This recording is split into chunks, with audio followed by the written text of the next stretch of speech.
Most people believe the one who speaks first sets the direction of a conversation. But in the world of dark psychology, that's rarely true. The real power often belongs to the one who sits in silence, watching, waiting, and studying. Because the moment you open your mouth, you reveal far more than you realize.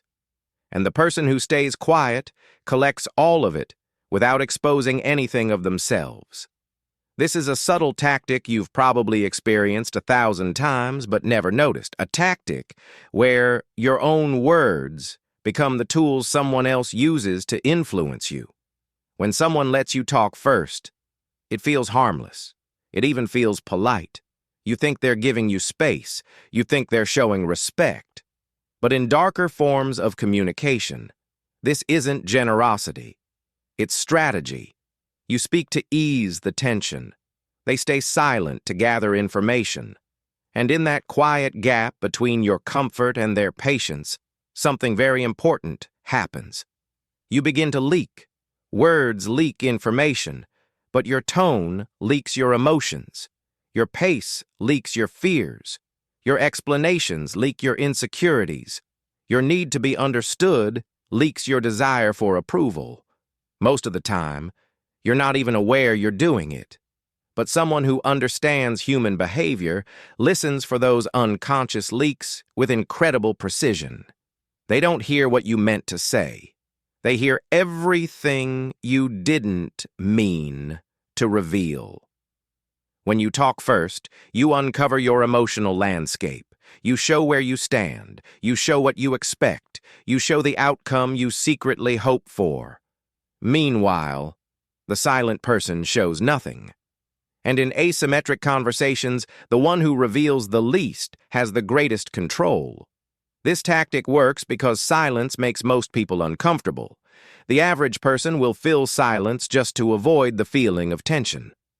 But to a manipulator, silence isn't uncomfortable. It's a magnifying glass. The quieter they remain, the more of you they can see. And the more you reveal without being prompted, the easier it becomes to shape the direction of the conversation in their favor. Think about a negotiation. You walk into the room wanting to get it right, wanting to appear reasonable. The silence stretches and you feel the need to break it. You speak first. You reveal your limits, your concerns, your goals, your urgency. Meanwhile, the person across from you learns everything they need before they've said a single word. They now know exactly how to adjust their offer, how to push, where to soften, and where to hold firm. By the time they open their mouth, the negotiation is already leaning toward them, built on the blueprint you unknowingly provided. Or consider an argument. Many people speak first because they want peace. They want clarity. They want to fix the misunderstanding quickly so the tension doesn't grow. But the moment you begin explaining yourself, your emotional fingerprints appear. You reveal the boundaries you fear being crossed. You reveal the stakes you're trying to protect. And you reveal how much the relationship matters to you. The other person, remaining quiet, learns exactly where to steer the conversation to get the outcome they want. They don't have to be loud. They don't have to be intelligent. They just have to listen for your cracks and use them. And then there are relationships where this tactic is far more subtle. The person who wants control doesn't push. They don't argue. They don't pressure. They simply say, "Talk to me. What's on your mind?" And while you open your heart, they remain silent, collecting emotional coordinates. They learn your core fears, your unmet needs, the pains you carry from your past. And once they understand these emotional landmarks, they can navigate your decisions with disturbing ease. They know which buttons to press. They know what makes you freeze. They know what makes you bend. In the workplace, the silent observer is often the most dangerous. While others rush to pitch ideas, reveal frustrations, or share plans, the quiet one sits back. They absorb the political landscape. They see loyalties forming. They see weaknesses. They hear ambitions people should never have said out loud. Then, when the moment is right, they speak, with the full advantage of everyone else's transparency. But there's something deeper happening here, something most people never consider. The person who lets you talk first isn't just collecting information. They're collecting patterns. You're not just giving them facts.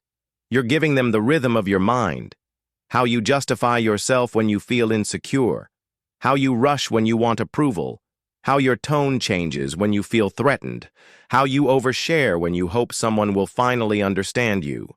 These things are revelatory leakage, the unconscious signals we give off when we want to be seen, heard, or validated.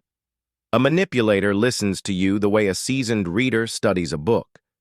They listen for the parts you didn't realize were written, the pauses between your sentences, the softness in your voice when you speak about something tender, the speed in your breath when you feel cornered, the slight trembling in your explanation when you're afraid of judgment. You think you're telling a story, but what you're really doing is opening the doorway to your internal world. And this is where the unique angle becomes even more powerful. Manipulators aren't listening for your truth. They're listening for your programming.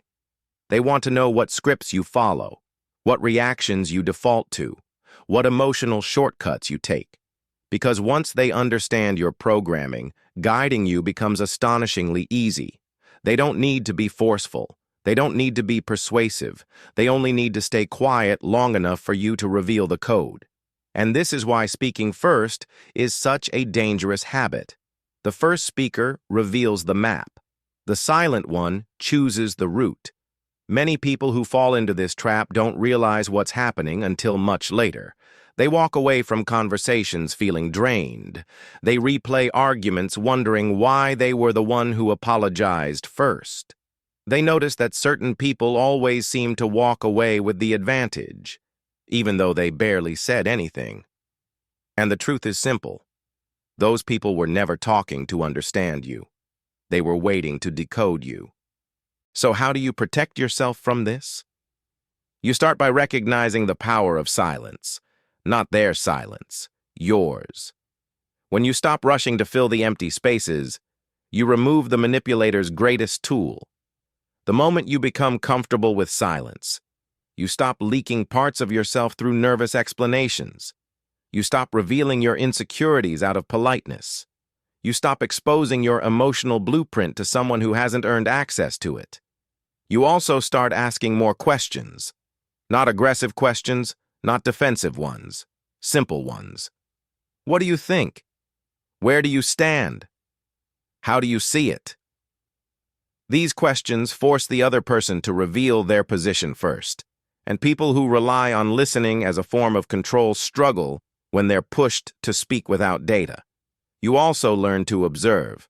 Notice who never shares themselves. Notice who waits for you to lead the emotional direction. Notice who offers nothing until they understand everything. These aren't warm listeners. These are silent strategists. Share less in the beginning. Let people earn the deeper layers of you. When you control the pace of your openness, you control the power dynamic of the interaction. The less predictable your emotional rhythm becomes, the harder it will be for someone to analyze you. And above all, remember this: silence is not the absence of communication. Silence is a form of communication. Sometimes it's empathy, sometimes it's respect, but sometimes it's surveillance. The quietest person in the room is often the one gathering the most information, the one who reveals nothing while learning everything, the one who watches how you twitch, how you breathe, how you hesitate, the one who sees the parts of you your words were meant to hide. Silence is not emptiness, it's a mirror. It reflects everything you expose and everything they conceal. Some people use silence to understand you. Others use it to control you. And the difference is not in their voice. It's in your awareness. Once you learn to recognize the silence trap, you stop stepping into it. You step around it. You control it. And for the first time, the silence belongs to you.